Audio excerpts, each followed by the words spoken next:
Honey honey త్వరగా రా. ఎవడో టప్పం గుద్దిగాడు నా చుట్టూ తిరుగుతున్నాడు, త్వరగా రా. కంగారు పడకండి, నేను వీధి పోస్ట్ మ్యాన్ని. అయితే నా చుట్టూ తిరగడం ఎందుకు? నేనేమైనా పోస్ట్ డబ్బా అనుకున్నావా? నాకు సైకిల్ ఎక్కడే కానీ దిగటం రాదండి, ఏదైనా మోపు కోసం ఎత్తుకుతున్నాను. అయ్యో పాపం, నా భుజం మీద చెయ్యేసి థ్యాంక్స్ అండి. మావారు అంతే, సైకిల్ దిగడమే గానీ ఎక్కడం రాదు, రోజు నేను ఎక్కించాల్సిందే. ఏమిటి ఇది? ఎవరితరు? నా బదులు వీడిని తెచ్చుకున్నావు కొంప తీసి. ఈ టపాంగుత్తి ఈ వీధికి పోస్ట్ మ్యాన్. ముందు ఏమయ్యా, నాకేదైనా ఉత్తరం ఉందా? అవునండి. మరి మాకు పేరు పి హనుమంతరావు. లేదండి. ఏమండి ఏమండి, ఇవాళ మాకు ఉత్తరం రాలేదట. మీ ఉత్తరం ఒకసారి ఇస్తారా, చదువుకుని ఇచ్చేస్తాను. ఏమిటి, ఉత్తరం చదివిస్తావా? మా తల్లి ఉత్తరం చదివిస్తుందట. ఇంకా నయం, సిగరెట్ కాల్చిస్తాను. పోనీ అదేనా ఇవ్వండి, మా వారు కాల్చి ఇచ్చేస్తారు. నా తల్లి. ఏం బాబు, వైకుంఠపురం వస్తావా? వస్తానండి.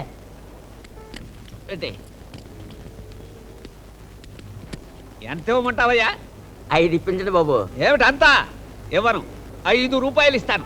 అదేం కుదరదండి, 5 రూపాయలు ఇవ్వాల్సిందే. అంత ఇచ్చుకోలేనయ్యా, 5 ఇస్తాను, తీసుకో. అంటే సెమిటోని కదా అని చెప్పి డబ్బా ఇస్తున్నారేంటి? నాకు చెవుడుందని నీకు అర్థమైపోయిందా? నువ్వు అరిచికి పెట్టిన 5 కంటే పైసా కూడా ఎక్కువ ఇవ్వను. ఇగో 5 రూపాయల కంటే 1 పైసా తక్కువైనా నేను తీసుకోను బాబు. 5 రూపాయలు ఇస్తాను. 5 ఇయ్యాల్సిందే. 5 ఇస్తాను. 5 ఇయ్యాల్సిందే. 5 ఇయ్యాల్సిందే. రేయ్ చలం, కులసాగా ఉన్నావా? ఏమిట్రా, ఏమిటి గోళ? వీడు 2 సంచులు రిక్షాలో పెట్టినందుకు 5 రూపాయలు ఇస్తానంటే తక్కువని పోటాడుతున్నాడు. అది కాదండి, ఇంత సామాను మోసుకొచ్చి 5 రూపాయలు ఇమ్మంటే కుదరదంటున్నాడండి. ఒరే, నువ్వు ఇస్తానని 5 వాడు కావాలంటున్నాడు. ఏమిటి మీ ఊరాడని వెనక వేసుకొస్తున్నావా? 5 కంటే పైసా కూడా ఎక్కువ ఇవ్వను. నువ్వు అడిగిన 5 ఇస్తానంటున్నాడే వాడు. కరెక్టే. అదేంటయ్యా, పొరుగురు వెనకేసుకొస్తున్నావు? నేను ఎక్కువ అడగలేదు, 5 అడిగాను అంతే. నీ దొందుకు దొందే ఎంత అనేది కదా. అలాగే.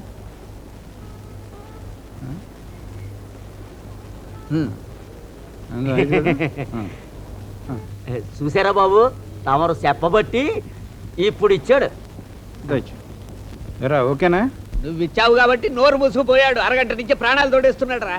సరే, ఏమిటి ఇలా వచ్చావు? ఏమిటి విశేషం? ముందు మాట్లాడుకోలేదు రా, అందుకనే వాడుకో. ఏమిటి ఇలా వచ్చావు విశేషం? పిన్ని గారు, పిన్ని గారు.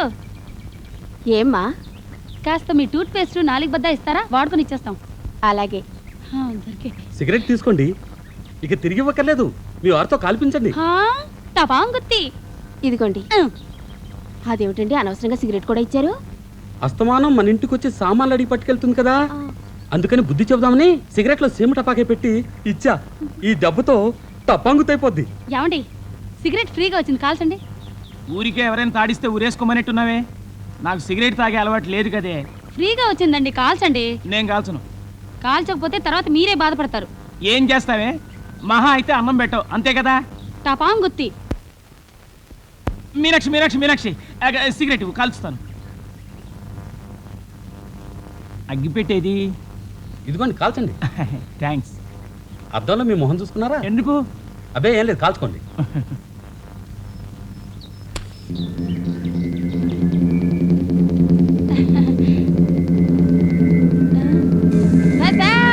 రింగులు వదలండి. హాయ్ టపాంగుత్తి. రింగులు వదలండి, రింగులు రింగులు రింగులుగా బాగా పిలిచండి. టపాంగుత్తి.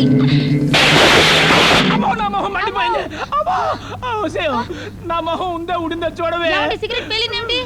మా ఇంట్లో వస్తువులు అంతే, అప్పుడప్పుడు పెళ్తుంటాయి. ఇంకెప్పుడు ఏమీ అడగండి. మీరు లోపలికి వెళ్ళండి, నేను ఎవరింటికైనా వెళ్ళి బర్ణాలు పట్టుకొస్తాను. నీ మొహం మండ. నా మొహం టపాంగుత్తి అయినా నీకు ఇంకా బుద్ధి రాలేదంటే.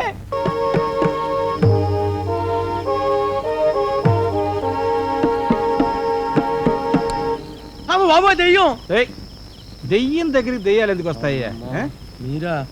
మీరేంటి ఈ టైంలో వచ్చారు? ఏం లేదు, ప్యారిస్ బై నైట్ లాగా పురుషోత్తం బై నైట్ ఎలా ఉంటుందో చూద్దామని రాత్రిప్పుడు వచ్చాను. అవును, నువ్వేంటి లంక అంత ఇల్లు ఇడిచిపెట్టి వాచ్మెన్ లో బయటేసా పక్క? మనం 4 years నుంచి అవుట్డోరే కదండి. 4 ఏళ్ళ నుంచి అవుట్డోరా? మరి ఇండోరు? No question. అప్పుడే? మరి మీ ఆవిడ ఎక్కడ పడుకుంటుంది? లోపల. నువ్వు బయట.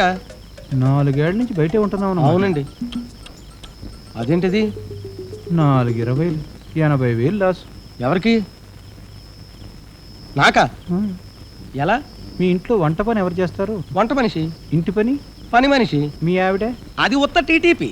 అంటే తినడం తిరగడం పడుకోవడం. ఎన్ని పూటలు తింటది? డబల్ పనా కదండి, 3 పూటలు లాగించేస్తుంది.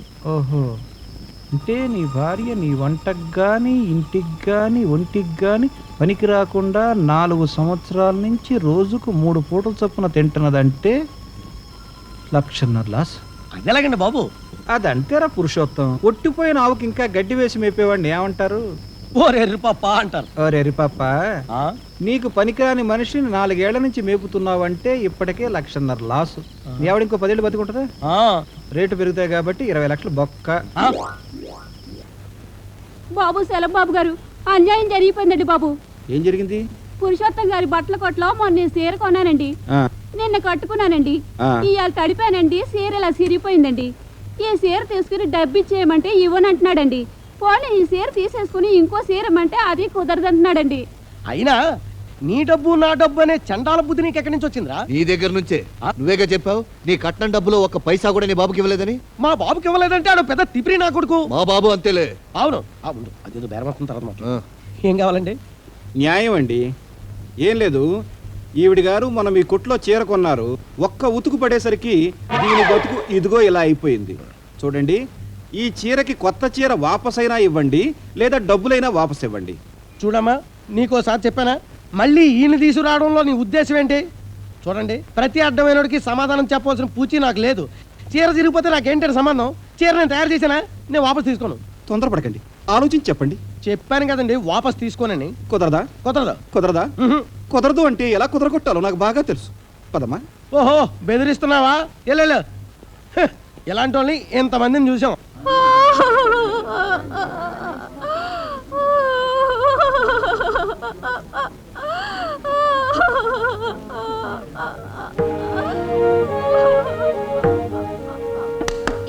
అమ్మా, తల్లి, చీర కొనడానికి పెడుతున్నారా?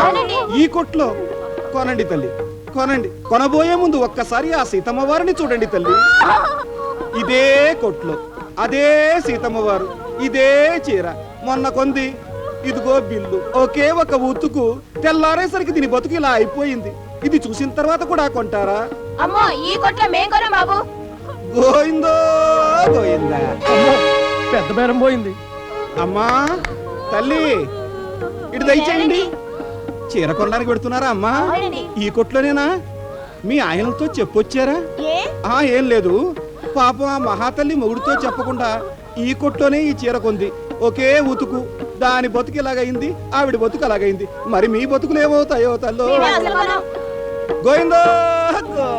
అమ్మో, రెండో బేరం కూడా పోయింది. ఇలా అయితే షాప్కి ఎవరు రారు, దివాలా తీయాల్సిందే. ఆ చీర మార్చి ఇచ్చేచ్చుగా. ఇచ్చేద్దాం.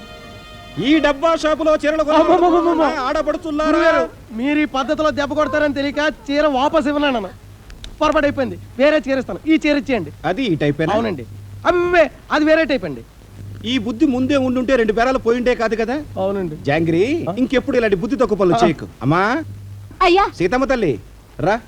వాడు వేరే చేరిస్తానంటున్నాడు, అది తీసుకెళ్ళు. అలాగేనండి బాబు. ఇక్కడే ఉతికి తీసుకెళ్ళు. అలాగే. మీనాక్షమ్మా, రండి గారు, కూర్చోండి. ఏమిటి జాంగ్రీ ఎక్కడ? పక్కింటి ఆయన సినిమా తీసుకెళ్తున్నారు, తీసుకెళ్ళమన్నాను. పని నీతోటలే. ఏం లేదమ్మా, టీవీలోను తెలుగు మహిళా తెలగపిండి ఒడియాలు, గృహలక్ష్మి గోంగూర పచ్చడి అని వంట వార్పుల మీద కొత్తగా కార్యక్రమాలు పెట్టాలని టీవీ డైరెక్టర్ నా ఫ్రెండ్లే గురు, నీకు తెలిసిన మహావంట మహిళ ఎవరైనా ఉన్నారా అని అడిగాడు. ఎవరన్నా ఉన్నారా? ఎవరో ఎందుకనే గారు, నేనున్నానుగా. మా ఇంట్లో టీవీ ఉన్న దగ్గర నుంచి నేను టీవీలో కనిపించాలని నాకు చాలా ఆశగా ఉంది. అలా చూస్తున్నారేంటనే గారు? ఏం లేదు, మన సినిమా స్కోప్ సైజ్ కదా, టీవీలో పడుతుందా లేదా అని. పర్వాలేదులేమ్మా, వాడు ఎడ్జిట్ చేసుకుంటాడులే. కాకపోతే టీవీ ప్రేక్షకులకి తత్తర్ లేకుండా చెప్పాలి, అది నీ వల్ల అవుతుందా అని. ఎందుకు అవుతానే గారు? అవుతుందా? ఆ. ఓ పని చేద్దాం, ఓ రిహార్సల్ చూద్దాం. ఉమ్, ఇదిగో ఇది టీవీ మైక్ అనుకో. ఉమ్, ఆ? ఉమ్. ఇది మైక్ అనుకో, నేను ఇంటర్వ్యూ చేస్తాను. ఉమ్. ఇది టీవీ కెమెరా. ఆ. ఆ? మీనాక్షమ్మ గారు నమస్కారం. నమస్కారం. మీకు గుత్తొంకాయ కూర వండడం తెలుసా? తెలుసు. మీనాక్షమ్మ గారు నమస్కారం. మీరు గుత్తి వంకాయ కూర వండడంలో అనుభవజ్ఞులని మేము తెలుసుకున్నాం. మీ గుత్తి వంకాయ కూర తినాలని అర్జెంటుగా ఎదురు చూస్తున్నామా టీవీ ప్రేక్షకుల కోసం మీరు సవిస్తరంగా వివరిస్తారా? మొదట నవనవలాడే వంకాయల్ని శుభ్రంగా కడిగి పెట్టుకోవాలి. వాటిలో మసాలా పెట్టుకోవడానికి వీలుగా నిలువుగా కోసి పెట్టుకోవాలి. సిద్ధం చేసి పెట్టుకున్న మసాలాని వంకాయలో కూర్చాలి.